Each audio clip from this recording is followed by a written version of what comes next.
Assalamualaikum warahmatullahi wabarakatuh. Halo semuanya.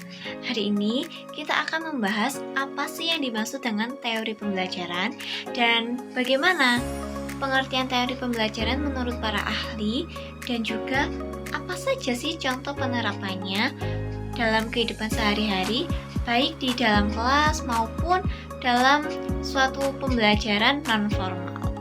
Dan kita juga akan membahas persamaan maupun perbedaan dari 3 teori pembelajaran yang kita pilih. Hari ini kita akan belajar tentang 3 teori pembelajaran. Yang pertama, teori behavioristik, yang kedua teori multiple intelligence, dan yang terakhir, yang ketiga, teori active learning atau teori pembelajaran aktif. Ayo kita lanjut belajar bersama-sama.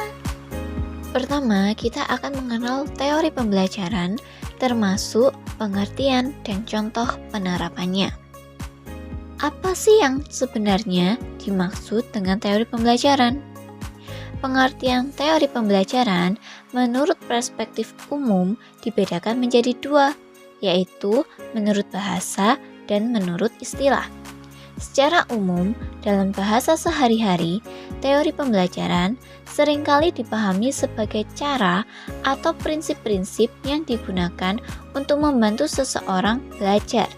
Ini melibatkan gagasan tentang bagaimana informasi diserap, diproses, dan diingat, serta bagaimana keterampilan dan pemahaman baru dikembangkan. Misalnya, ketika kita mengatakan metode belajar yang efektif, kita sebenarnya merujuk pada prinsip-prinsip pembelajaran yang terbukti berhasil, meskipun tidak selalu menggunakan istilah teori pembelajaran secara eksplisit. Intinya, ini adalah tentang bagaimana kita belajar atau bagaimana kita bisa membuat orang lain belajar lebih baik. Sedangkan, menurut istilah atau dalam konteks akademik pendidikan, teori pembelajaran memiliki definisi yang lebih spesifik. Secara istilah, teori pembelajaran adalah seperangkat prinsip, konsep, dan proporsi yang saling terkait yang digunakan untuk menjelaskan, memprediksi, dan mengendalikan fenomena belajar.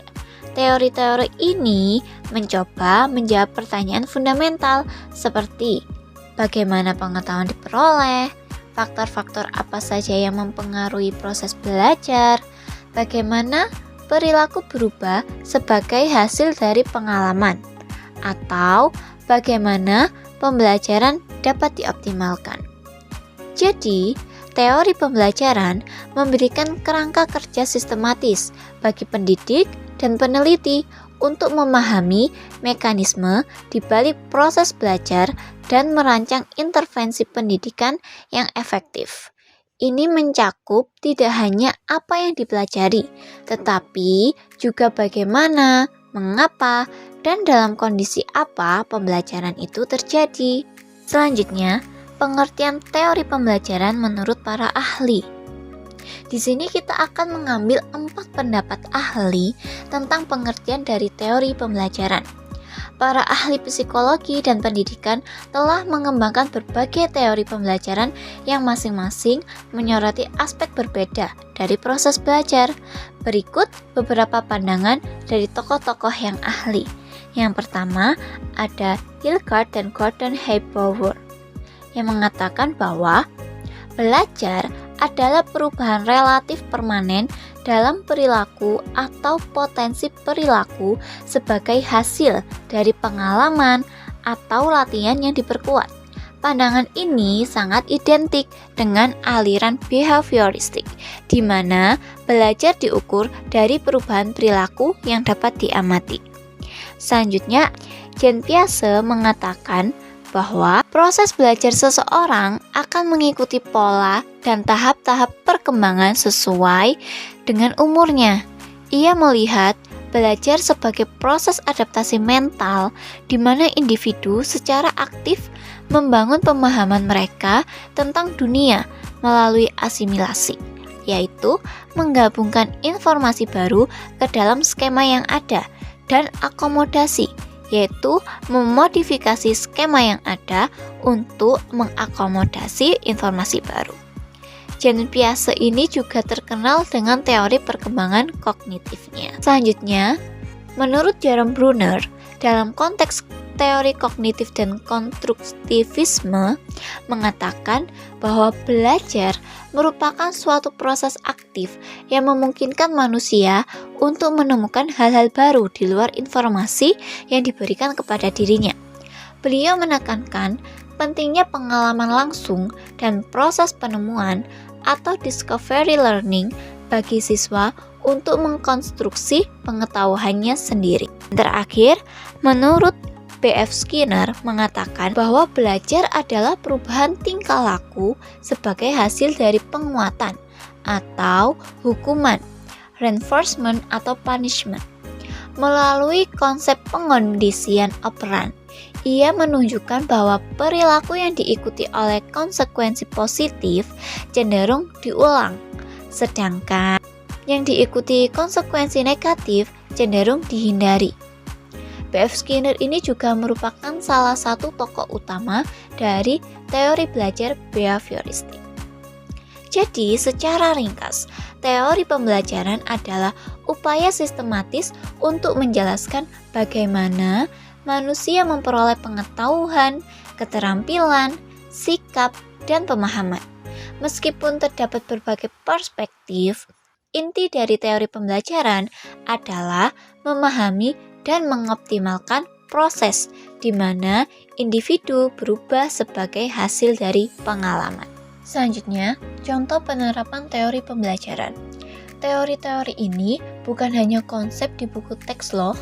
Mari kita lihat bagaimana mereka diterapkan dalam praktek, baik di kelas maupun di luar kelas. Yang pertama ada pembelajaran non-formal.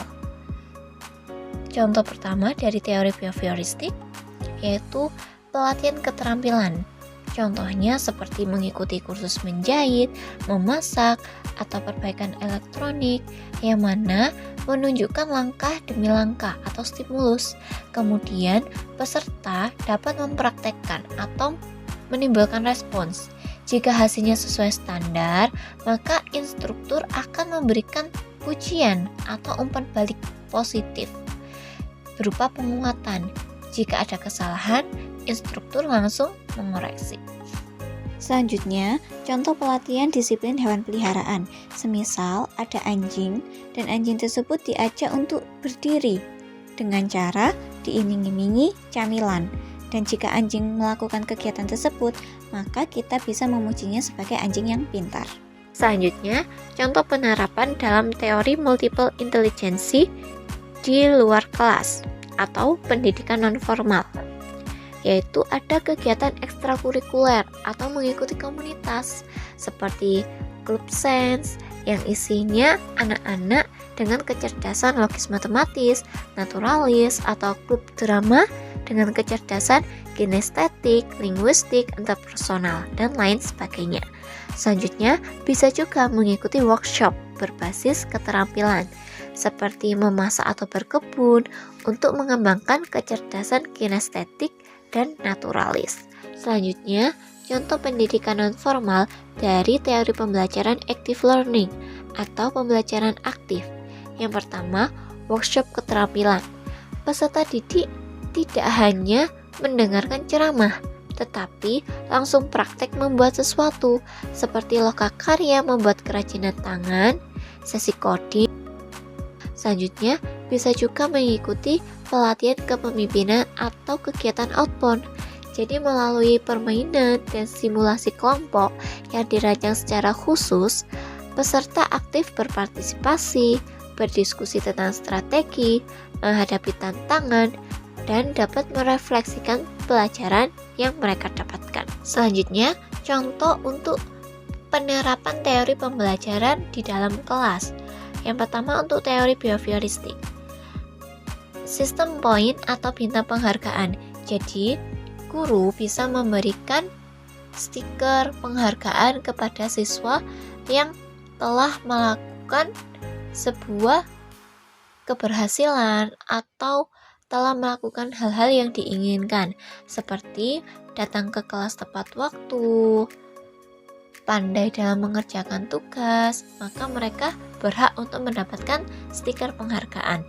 Selanjutnya, teori multiple intelligence. Contohnya, pembelajaran tematik atau proyek. Guru merancang unit pelajaran yang memungkinkan siswa mengeksplorasi topik melalui berbagai lensa kecerdasan. Contohnya, misal dengan anak dengan kecerdasan linguistik, mereka bisa menulis esai, membuat puisi, atau berdebat tentang topik. Selanjutnya, contoh penerapan dari active learning atau pembelajaran aktif. Di sini, konsep utamanya adalah siswa sebagai partisipan aktif dalam proses pembelajaran, bukan penerima informasi pasif. Jadi, belajar itu terjadi melalui melakukan, berinteraksi, dan merefleksikan pengalaman. Bisa dilakukan dengan cara diskusi kelompok, proyek berbasis masalah, pembelajaran berbasis penemuan. Kita lanjut pada pokok bahasan selanjutnya, yaitu membandingkan berbagai teori pembelajaran. Membandingkan berbagai teori pembelajaran. Di sini, kita akan memahami perbedaan maupun persamaan dari 3 teori pembelajaran, yaitu teori behavioristik, teori multiple intelligence, dan teori pembelajaran aktif. Kita lanjut ke pengertian terlebih dahulu. Pengertian dari teori behavioristik. Teori behavioristik berfokus pada perubahan tingkah laku yang dapat diamati sebagai hasil dari interaksi antara stimulus dan respons. Menurut teori ini, pembelajaran terjadi ketika individu membentuk koneksi antara rangsangan dari lingkungan dan tanggapan perilaku mereka, yaitu adanya penguatan positif atau negatif yang mana berperan penting dalam membentuk dan mempertahankan perilaku. Selanjutnya, pengertian dari teori multiple intelligence yang dikemukakan oleh Howard Gardner menyatakan bahwa kecerdasan manusia tidak hanya tunggal, seperti yang diukur oleh IQ, melainkan terdiri dari berbagai jenis kecerdasan yang berbeda. Setiap individu memiliki kombinasi unik dari kecerdasan ini, seperti kecerdasan linguistik, logis matematis, spasial, musikal, kinestetik jasmani, interpersonal, intrapersonal, naturalis, dan eksistensial. Teori ini mendorong pengakuan dan pengembangan beragam potensi pada setiap individu. Dan yang terakhir, pengertian dari teori pembelajaran aktif, yaitu pendekatan pembelajaran di mana siswa terlibat secara aktif dalam proses belajar. Mereka bukan hanya sebagai penerima informasi yang pasif. Jadi, siswa didorong untuk melakukan berbagai aktivitas seperti berdiskusi, memecahkan masalah, melakukan eksperimen, atau berkolaborasi dengan teman. Tujuannya adalah untuk meningkatkan pemahaman dan keterampilan berpikir kritis dan kemampuan memecahkan masalah melalui pengalaman langsung dan interaksi bermakna dengan materi pelajaran. Selanjutnya, kita akan mengenal tokoh-tokoh behavioristik. Yang pertama ada B.F. Skinner. B.F. Skinner mengembangkan teori pengkondisian operan atau operant conditioning yang menekankan peran penguatan positif dan negatif dalam membentuk perilaku. Jadi, seperti tadi, ketika seorang siswa berhasil menyelesaikan sesuatu, maka mereka akan mendapatkan reward. Sedangkan jika mereka melakukan kesalahan atau kurang tepat dalam melakukan sesuatu, maka mereka akan mendapatkan punishment atau hukuman. Selanjutnya, ada Ivan Pavlov. Ivan Pavlov terkenal dengan konsep pengkondisian klasik atau classical conditioning melalui eksperimennya dengan anjing. Pavlov ingin mengetahui bagaimana anjing belajar mengasosiasikan stimulus netral dengan respons biologis alami. Seperti ketika anjing mendengar bunyi lonceng untuk makan, maka anjing akan mengalami respons biologis alaminya, yaitu mengeluarkan air liur. Dan yang terakhir dari John B. Watson. John B. Watson menganggap bahwa teori behavioristik ini lebih ditekankan pada studi perilaku yang dapat diamati dan peran stimulus respons. John B. Watson ini juga dianggap sebagai bapak behaviorisme. Selanjutnya, tokoh multiple intelligence. Di sini ada Howard Gardner yang merupakan tokoh utama yang memperkenalkan teori kecerdasan majemuk atau multiple intelligence. Ia tidak setuju dengan pandangan lama yang hanya mengukur kecerdasan manusia dengan tes IQ. Menurut Gardner, kecerdasan itu tidak tunggal, melainkan beragam jenisnya. Ia mengusulkan bahwa setiap orang memiliki kombinasi yang unik dari setidaknya 8 jenis kecerdasan. Yang pertama, linguistik, yaitu kemampuan berbahasa dengan kata-kata. Yang kedua, logis matematis, yaitu kemampuan berpikir logis dan memecahkan masalah angka. Yang ketiga, spasial, kemampuan memahami ruang dan juga visual atau gambar. Yang keempat, musikal, kemampuan merasakan ritme dan melodi. Yang kelima, kinestetik jasmani, yaitu kemampuan menguasai gerakan tubuh.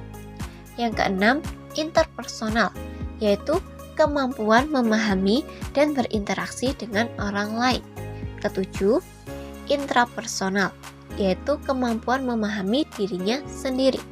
Yang kedelapan, naturalis, yaitu kemampuan memahami alam dan lingkungannya. Kemudian ditambahkan dengan eksistensial, yaitu kemampuan merenungkan pertanyaan mendalam tentang keberadaan. Teori Gardner ini sangat penting karena mendorong kita untuk mengakui dan mengembangkan berbagai potensi unik yang dimiliki setiap individu, tidak hanya terpaku pada kemampuan akademis semata. Selanjutnya, tokoh-tokoh pembelajaran aktif atau active learning. Di sini kita akan mengenalkan 2 tokoh. Yang pertama adalah John Dewey. John Dewey sebagai filsuf dan pendidik dari Amerika. Dewey sangat percaya bahwa belajar yang paling efektif datang dari pengalaman langsung dan partisipasi aktif. Ia menekankan bahwa dalam belajar, siswa harus terlibat secara fisik dan mental. Mereka harus melakukan dan berpikir secara bersamaan. Baginya, pendidikan bukanlah persiapan untuk hidup, melainkan hidup itu sendiri adalah pembelajaran. Yang kedua, Jean Piaget, seorang psikolog perkembangan. Piaget menekankan pentingnya keterlibatan aktif anak-anak dalam proses belajar. Menurutnya, anak-anak membangun pemahaman mereka tentang dunia melalui interaksi langsung dengan lingkungan. Oleh karena itu, materi pembelajaran harus dirancang sedemikian rupa sehingga memancing anak untuk berinteraksi dan bereksplorasi secara aktif.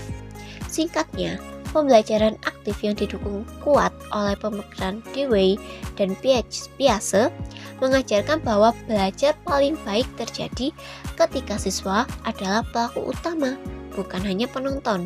Mereka belajar dengan melakukan, merasakan, dan berpikir secara mandiri. Selanjutnya, kita akan membahas tentang persamaan teori behavioristik, multiple intelligence, dan pembelajaran aktif. Yang pertama, mereka sama-sama berorientasi pada peningkatan hasil belajar atau perkembangan. Jika behavioristik bertujuan untuk menghasilkan perubahan perilaku yang diinginkan, multiple intelligence bertujuan untuk mengembangkan potensi kecerdasan individu secara holistik. Kalau pembelajaran aktif bertujuan untuk meningkatkan pemahaman mendalam, keterampilan berpikir kritis, dan kemampuan memecahkan masalah melalui keterlibatan langsung siswa. Persamaan dari ketiga teori ini pada dasarnya bertujuan untuk mengoptimalkan proses belajar dan perkembangan individu agar mereka mencapai tingkat pemahaman, keterampilan, atau perilaku yang lebih baik. Yang kedua, melihat pentingnya lingkungan belajar. Ketika teori ini mengakui bahwa lingkungan belajar memainkan peranan yang sangat penting dalam mempengaruhi bagaimana dan seberapa baik individu belajar. Lingkungan bukan hanya latar belakang, melainkan komponen aktif yang memfasilitasi proses pembelajaran. Ketika teori ini sama-sama membutuhkan peran guru atau fasilitator yang terencana. Jadi guru itu tidak pasif. Mereka sebagai aktor kunci yang secara sengaja menciptakan kondisi untuk terjadinya pembelajaran.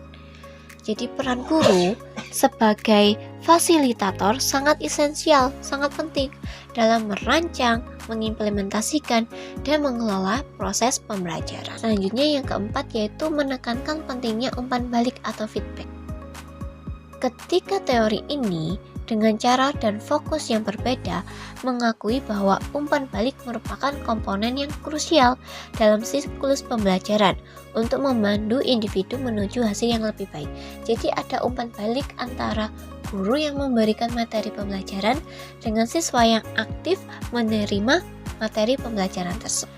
Meskipun behaviorisme lebih fokus pada respons yang teramati dan dikendalikan dari luar, sementara multiple intelligence dan pembelajaran aktif lebih menekankan pada proses kognitif internal, kreativitas, dan keterlibatan siswa, semuanya sepakat bahwa ada strategi dan lingkungan tertentu yang dapat dirancang untuk memfasilitasi dan meningkatkan pembelajaran. Lanjut pada pokok pembahasan selanjutnya yaitu tentang perbedaan teori behavioristik, multiple intelligence, dan pembelajaran aktif. Meskipun ketiga teori ini memiliki beberapa titik persamaan dalam tujuan umum pendidikan, mereka juga memiliki perbedaan yang fundamental, yaitu dalam hal fokus, cara belajar, dan bagaimana cara mengasumsikan hal-hal yang terjadi, peran belajar, dan juga peran pengajar. Yang pertama adalah fokus utama. Behavioristik berfokus pada perilaku yang dapat diamati dan diukur. Sedangkan multiple intelligence berfokus pada keragaman potensi kecerdasan manusia, dan pembelajaran aktif berfokus pada keterlibatan aktif siswa dalam proses konstruksi pengetahuan mereka sendiri. Yang kedua, perbedaan dalam pandangan tentang pelajar. Kalau behavioristik, pelajar cenderung dipandang sebagai penerima yang pasif dan responsnya dibentuk oleh lingkungan eksternal. Jadi perilaku adalah hasil dari stimulus respons dan konsekuensi. Sedangkan kalau multiple intelligence, pelajar dipandang sebagai individu yang unik dengan profil kecerdasan yang beragam. Mereka memiliki kekuatan bawaan dalam area tertentu yang harus diidentifikasi dan dikembangkan. Sedangkan dalam pembelajaran aktif, pelajar dipandang sebagai subjek yang aktif, yang membangun pengetahuannya sendiri melalui eksplorasi, penemuan, dan interaksi. Mereka adalah pembuat makna yang bertanggung jawab atas proses belajarnya. Dan yang terakhir, perbedaan dalam peran pengajar. Jika di behavioristik, guru adalah pengendali dan manajer lingkungan belajar. Kalau di multiple intelligence, guru adalah fasilitator dan penjelajah. Beda lagi jika di pembelajaran aktif, guru adalah pemandu, motivator, dan fasilitator yang menciptakan lingkungan yang merangsang, mengajukan pertanyaan, yang memprovokasi pemikiran, dan mendukung siswa dalam proses penemuan dan pemecahan masalah mereka sendiri. Singkatnya, behaviorisme melihat belajar sebagai adaptasi perilaku terhadap lingkungan, multiple intelligence melihatnya sebagai aktivasi beragam potensi kognitif bawaan, dan pembelajaran aktif melihatnya sebagai proses dinamis di mana pembelajar secara mandiri mengkonstruksi pengetahuannya melalui interaksi. Kesimpulannya, meskipun teori behavioristik, teori multiple intelligence, dan teori pembelajaran aktif adalah pilar penting dalam dunia pendidikan dan psikologi, mereka menawarkan lensa yang sangat berbeda untuk memahami proses belajar. Namun, di balik perbedaan fundamental tersebut, ada benang merah yang menghubungkan tujuan akhir mereka. Singkatnya, behaviorisme adalah tentang mengondisikan perilaku, multiple intelligence adalah tentang mengidentifikasi dan mengembangkan beragam bakat bawaan, dan pembelajaran aktif adalah tentang melibatkan pelajar dalam konstruksi pengetahuan. Sebagai kesimpulan, ketiga teori ini tidak saling eksklusif, melainkan dapat saling melengkapi. Seorang pendidik yang bijak dapat menarik elemen dari masing-masing teori, misalnya menggunakan prinsip penguatan behavioristik untuk manajemen kelas, merancang aktivitas yang beragam berdasarkan kecerdasan majemuk, dan secara keseluruhan menerapkan strategi pembelajaran aktif untuk memastikan keterlibatan dan pemahaman mendalam siswa. Pemahaman akan perbedaan dan persamaan ini memungkinkan kita untuk menciptakan pengalaman belajar yang lebih holistik dan juga efektif. Sekian pembahasan terkait teori belajar dan pembelajaran. Kurang lebihnya saya mohon maaf. Wabillahi taufiq wal hidayah. Wassalamualaikum warahmatullahi wabarakatuh. Sampai jumpa di video pembelajaran selanjutnya.